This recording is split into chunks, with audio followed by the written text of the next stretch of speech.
В этом ролике вы узнаете, как симбиот дышит, питается, видит, размножается и многое другое. Привет, бойскауты, с вами Кьюбай. Сегодня будем разбираться в анатомии Венома. Дело в том, что ко мне в руки попала вот такая вот книженция Marvel Анатомия. Здесь много разных персонажей. Первого я решил взять Веном, потому что мне самому было интересно, как работает симбиот, что там чувствует носитель и прочие другие вопросы, на которые я постараюсь в этом ролике ответить. Но есть похожая книга и по DC, так что если вы досмотрите ролик и поймете, что хотели бы про кого-то другого персонажа нечто подобное, то пишите в комментариях свои идеи, постараюсь реализовать. И, наверное, стоит уточнить, что в этой книге повествование ведется от вакандских исследователей, от ученых из Ваканды, поэтому здесь как бы от какого-то третьего лица. И будут цитаты прямо из книги. Но она на английском языке, для вас все будет переведено. Погнали! Авторы энциклопедии начинают с небольшого предисловия, посвященного происхождению симбиотов во вселенной Marvel. Изначально считалось, что первым известным симбиотом на Земле стало не что иное, как живой костюм, принадлежащий Человеку-пауку, который герой принес домой после межпространственного приключения. Читателей сразу отсылают на события оригинального кроссовера Secret Wars, стартовавшего еще в далеком 1984 году. При этом необходимо отметить, что впервые костюм появился не там, а в сольной линейке Паучка в начале того же года. Далее нам подробно рассказывают о симбиотах и их естественной среде обитания. Со временем мы узнали, что черный костюм Человека-паука был калентарским симбиотом, морфологически податливой формой жизни, которая создает глубокую связь с носителем, сохраняя и запоминая его жизненный цикл. Наиболее интересной оказалась последняя фраза, ведь в ней упоминают один из свежих комиксов про смертоносца, серию Venom 2018 года от Кейтса и Стегмана. Данная линейка значительно изменила историю симбиотов. Например, добавила их бога в лице зловещего Нула. Помимо этого, в этом же сюжете ввели такое понятие, как кодекс. Концепт, который связывал всех носителей Клинтар в единый улей. Кодекс является остаточной биологической структурой, обвивающей спинной мозг хозяев симбиотов. Этаким бэкапом паразита для поиска носителя и его связи с коллективным разумом короля в черном. К слову, именно за кодексами и охотился Карнаж в глобальном событии «Абсолютная резня» от уже знакомых авторов. В сцене после титров второго Венома симбиот рассказал Эдди Броку как раз о той самой связи между сородичами. Они хранят все накопленные знания в своеобразном облаке и могут делиться ими с носителями. Веном стал загружать в мозг Брока информацию, но в этот момент Паркер с Доктором Стрэнджем химичили в другой вселенной. Стоит сделать ремарку и рассказать, что изначально даже в Marvel называли симбиотов двумя версиями – симбиоты и симбионты. Симбионтом в биологии как раз называют организм, участвующий в симбиозе, например, паразитов. Конечно, этим и вдохновлялись создатели черной жижи, но позже в Marvel устаканился термин симбиот. Авторы книги продолжают рассуждать на тему биологических особенностей клинтарцев, приводя в анализе реально существующие научные термины. В своем естественном состоянии клинтарские симбиоты представляют собой бесформенные массы ксеноморфной протоплазмы. Поскольку у них нет ни внутреннего скелета, ни специальных подвижных тканей, таких как мышцы и сухожилия, симбиоты передвигаются, выдавливая часть своей массы в ложконожку или псевдоподию, а после вытягивая остальную часть вперед способом, подобным бесформенным амебоидным клеткам, которые встречаются у животных, грибов и одноклеточных эукариот. В двух словах, псевдоподия – это цитоплазматические отростки у одноклеточных и некоторых видов многоклеточных организмов, необходимые исключительно для передвижения. Таким образом, авторы находят логическое обоснование тому, как сгусток слизи вообще способен перемещаться по земле, не говоря уже о прыжках или полете. Симбиоты, грубо говоря, состоят из мышц, но не таких, как у людей. Они более тонкие, напоминающие змей. Сливаясь с носителем, симбиоты зачастую приобретают форму и телосложение хозяина.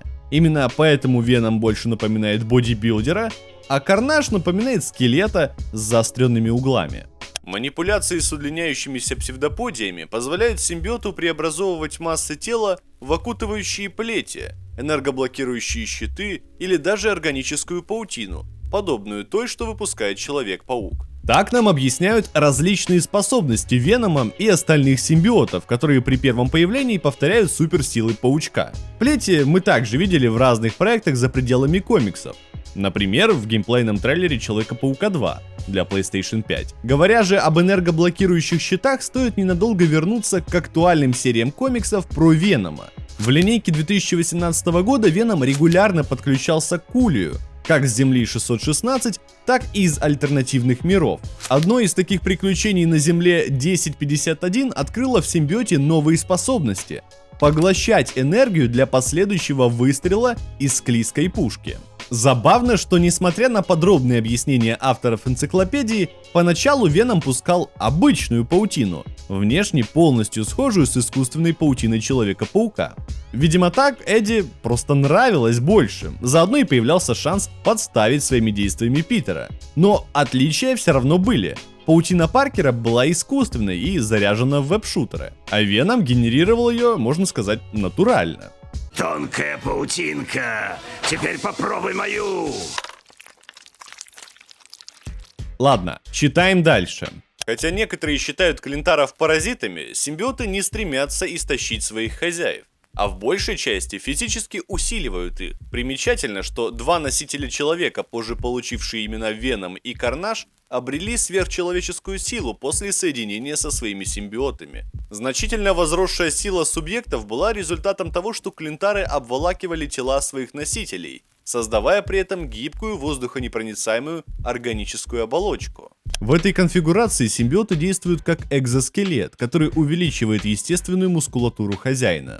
Проще говоря, каждый из постоянных носителей развивает свое тело с симбиотом и превращается в непроницаемого солдата. Правда, такая защита работает не всегда. Один клинтар спокойно может поразить другого, как это можно было увидеть в первом фильме с Томом Харди, или том же комиксе Донни Кейтса. Говоря же о том, как симбиоты влияют на носителей, можно поспорить с авторами.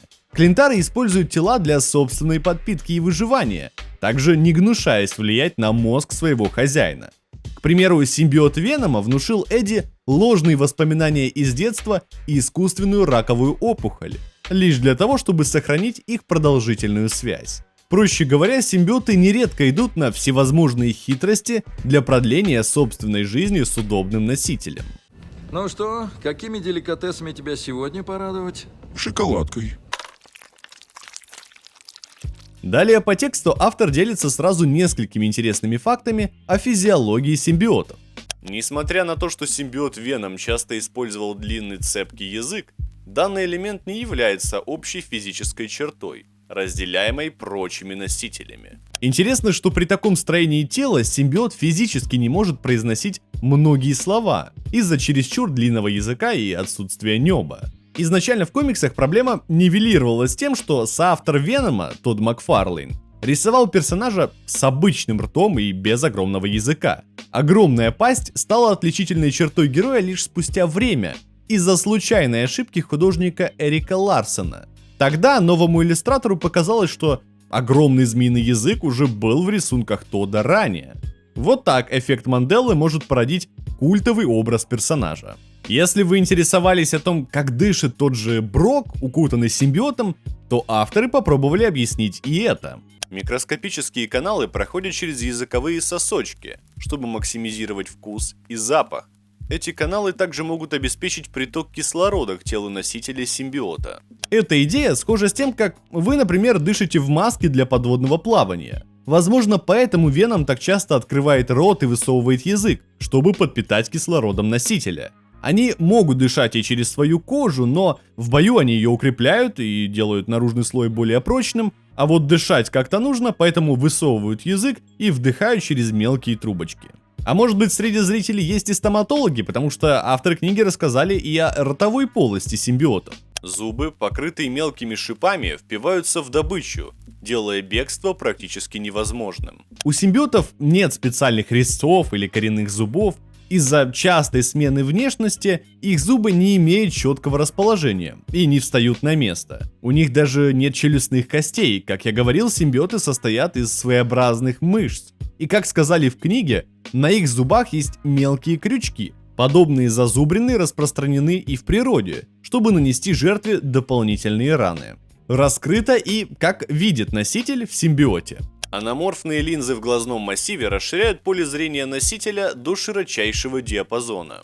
Стоит отметить, что аноморфные объективы активно используют в съемке фото и видео. Принцип их работы прост.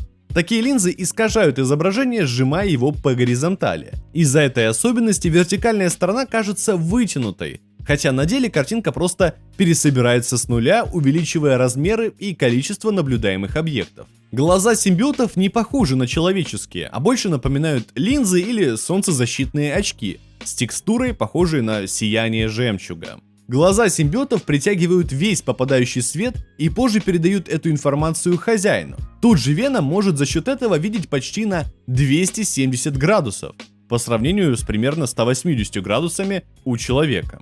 И напоследок главный вопрос фанатов Marvel, на который, кажется, никто из писателей не стремится ответить. Известно, что Веном способен пожирать различных крупных существ целиком.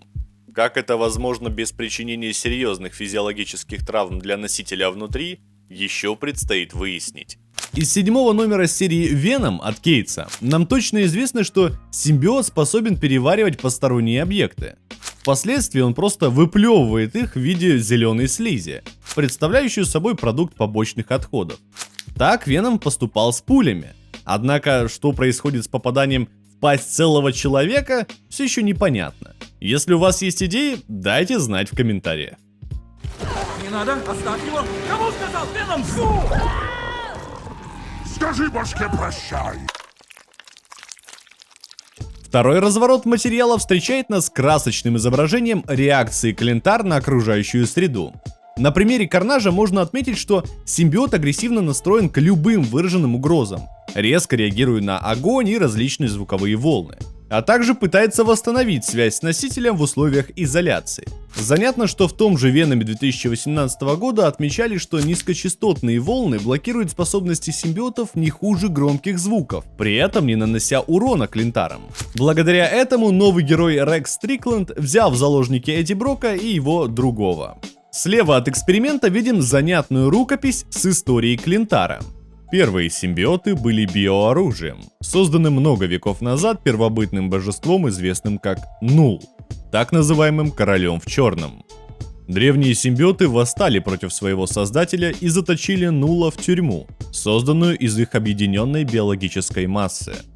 В результате образовалась небесная сфера, известная как Клинтар, планета симбиотов. Недавно Нулу удалось сбежать из заточения и восстановить контроль над своей армией, но во время нападения на Землю он вновь пал от руки Венома. В данной заметке авторы описывают глобальное событие «Король в черном» от уже знакомых Кейтса и Стегмана, стартовавшее в конце 2020 года. Кроссовер серьезно повлиял на современное развитие симбиотических серий Marvel, дальнейший вектор развития Эдди Брока и его новоявленного сына Дилана. Помимо этого, сценарист ввел в сюжет Бога Света, также известного как Сила Энигма и Капитан Вселенная, с помощью которого Эдди как раз уничтожил Нула.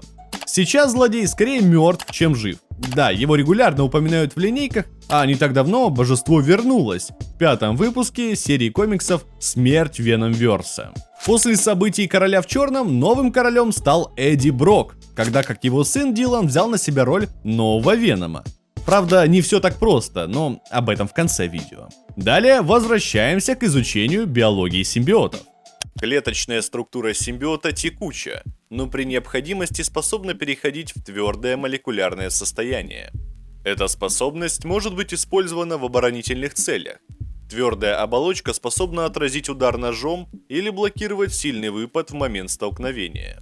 Здесь же вспоминаются различные трюки Венома, вроде остановки бронированных грузовиков или поезда на полном ходу. Извини, Верзила, сейчас моя остановка.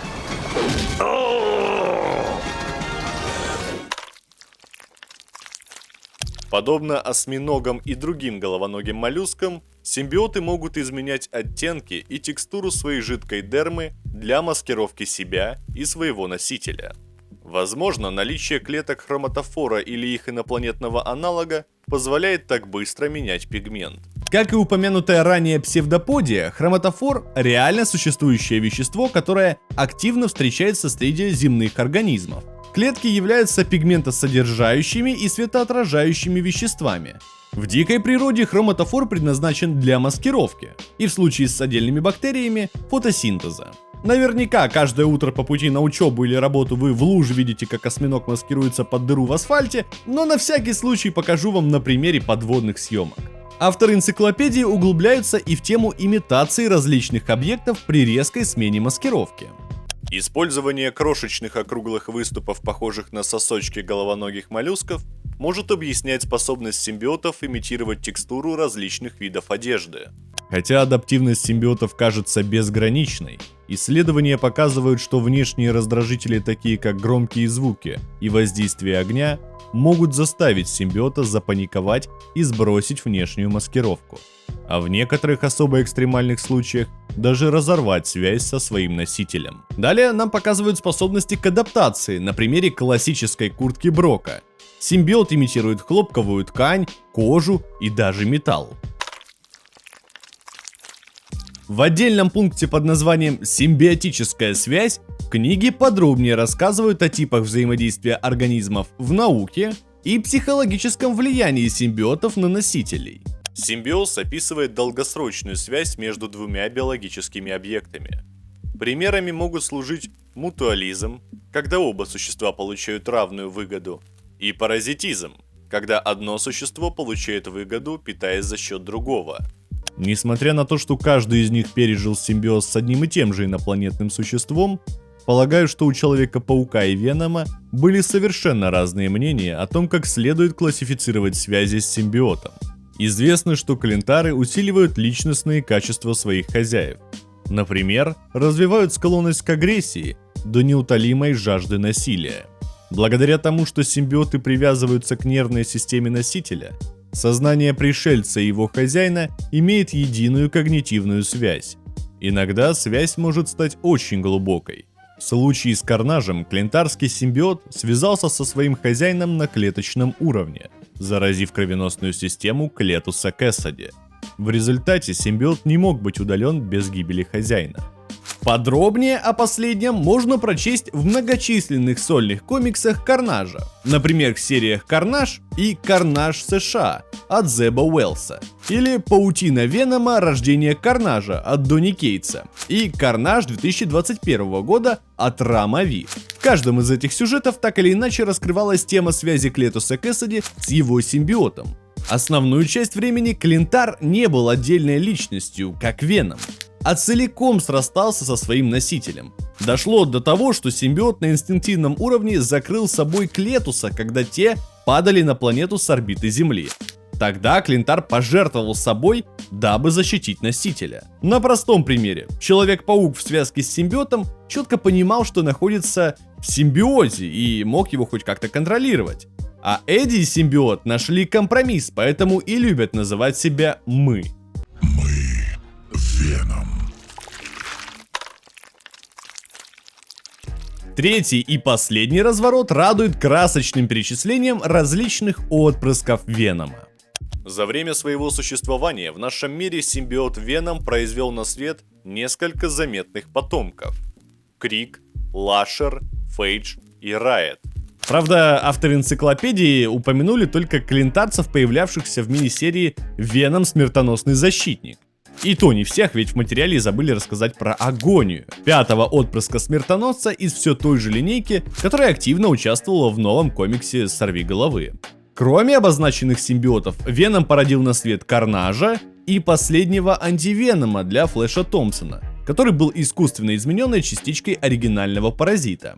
Также своего усиленного клона в лице Мании, а еще снотворца, Клинтара нового поколения, впервые появившегося в мини-серии «Веном. Первый носитель» 2018 года.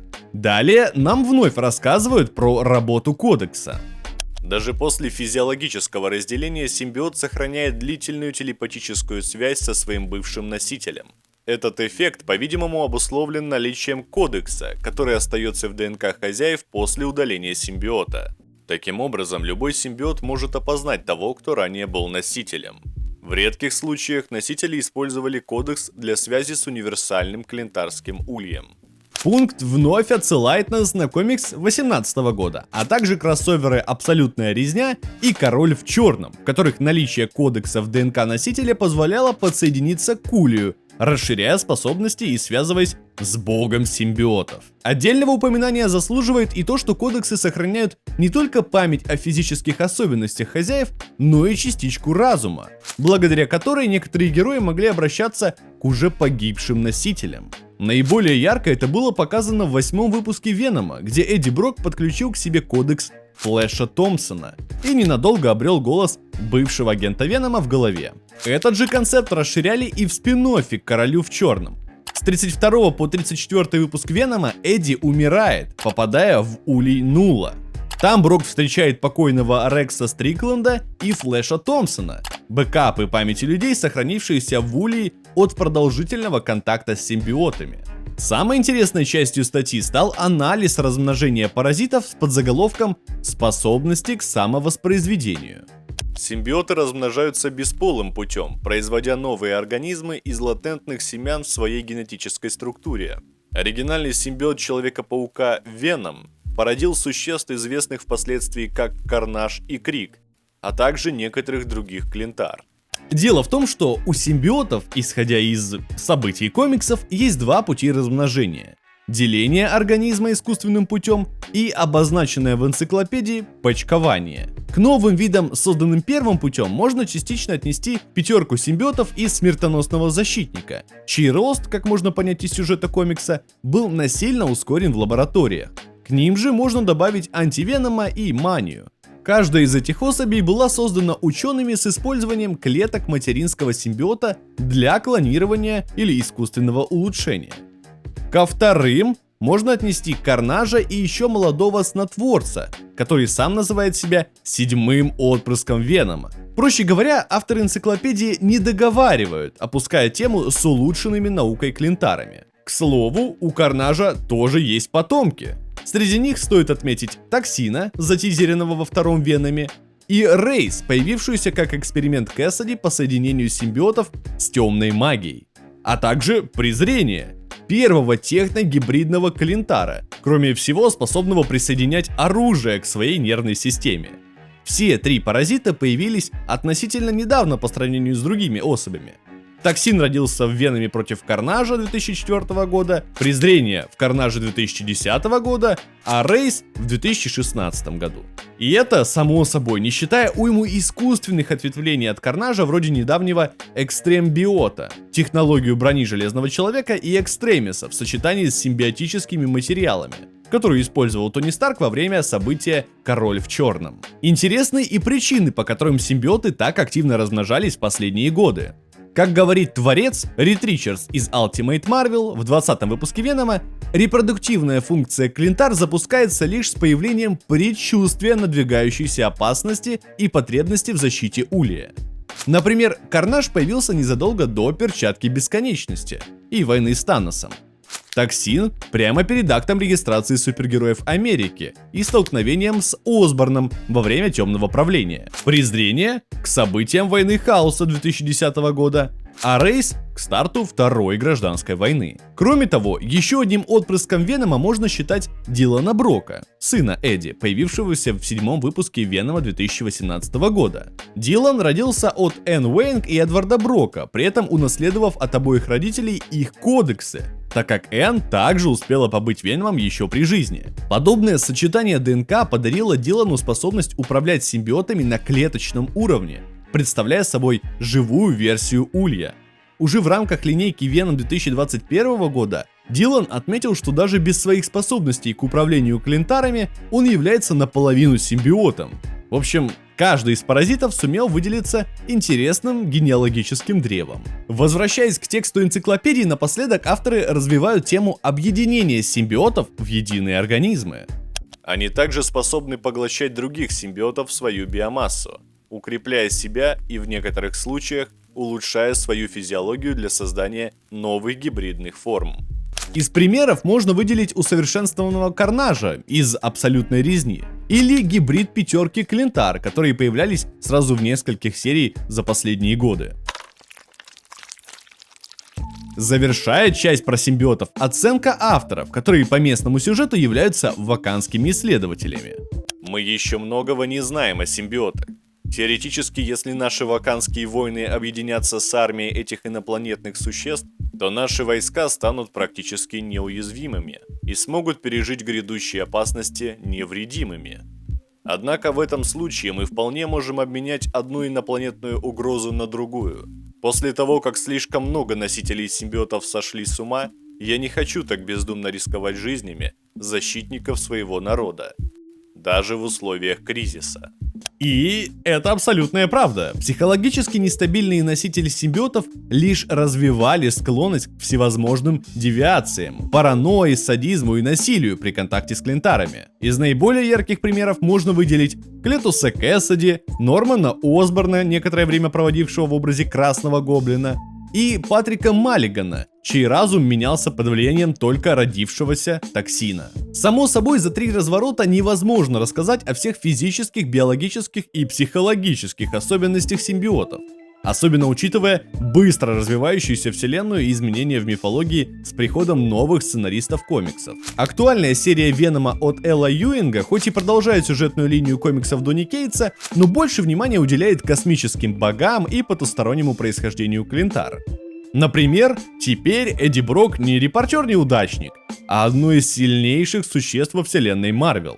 Более того, злодеями нового комикса стали короли в черном из далекого будущего, каждый из которых когда-то был Эдди Броком. К запутанной истории с перемещениями во времени добавили и Канга Завоевателя, и Всеотца Тора, и классических героев середины прошлого века, вроде робота Флекса, появившегося еще в Mystic Comics номер 1 в 40-х годах. Ну и также в энциклопедии не был упомянут такой важный элемент, как язык Клинтар. Он не имеет четкого звучания и работает по принципу эмоциональных колебаний и четких химических паттернов. Об этом сам Веном рассказывал в юбилейном 200-м выпуске. Там же симбиот поделился сделанным своим настоящим именем, которое возможно воспроизвести только лишь напрямую в голове носителя. Интересно и то, что каждый клинтар имеет уникальный эмоциональный паттерн, по которому их можно различить в улье. По сути, своеобразный паспорт каждого клинтарца. Пожалуй, про симбиотов все. Если вам есть что добавить, вы, конечно, пишите в комментариях. Если среди вас есть эксперты по Веному, если вы хорошо разбираетесь в биологии и можете как-то дополнить этот рассказ, пишите в комментариях. Это будет только добавлять, дополнять, улучшать ролик, потому что люди зайдут, потом откроют комментарии, а там еще и крутые дополнения, можно будет почитать, зависнуть. Ну, вы сами прекрасно знаете, как это работает. Так что пишите и свои идеи по следующим персонажам тоже пишите, если вам понравился такой формат. Поддерживайте лайком, это самая лучшая поддержка. Комментарии я уже говорил. Ну и подписывайтесь на канал, если вдруг еще не подписаны. Увидимся в новых роликах. Всем пока.